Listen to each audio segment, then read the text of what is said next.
Good morning, everybody, and this is your S&P 500 day trade setups for today.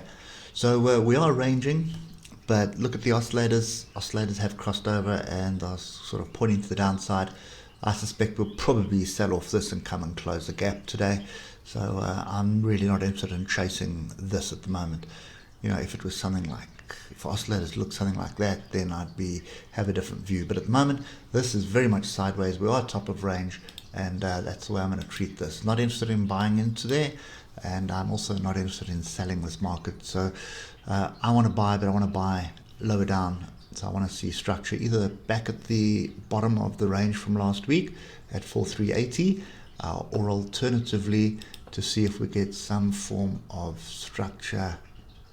It's going to be difficult to get on the 3 hour. We'll have to look for it on the hour, but it could be somewhere in the area at 43.95, so 4400 again. Come and retest that area again. If we start moving down to the hour, that's the levels we want to pay attention to. You can see nothing much went down on Friday. Sort of pretty much big up, big down, big up, big down. Looked like a bit of a flag forming. Could still be a flag forming as well. And what I mean by that is that kind of structure there. It could still be a bit of a flag, so that would need to break below here, and then it's going to move the length of this, which basically brings it back down to the bottom of the range. Look at your oscillators, all grouped to the upside at the moment, and I really don't see us breaking up this at the moment. So being Mondays are normally quiet. You should see, if the bears get going, they should be able to close this gap at least, and then we want to see what's going to transpire. So this level is the one to pay attention to. That's 4400. So 43.95 is the exact level, but 4,400 is going to be the level that I would expect the bulls would be looking to buy in at again, with a stop below the bottom of the range.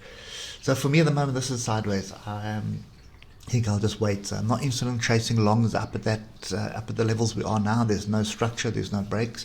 So I'm also not interested in shorting this. So the trend is up, so I'm not going against the trend. So we'll wait for a half decent pullback and see if we can get some structure. Maybe this channel that's forming is a sign of things to come.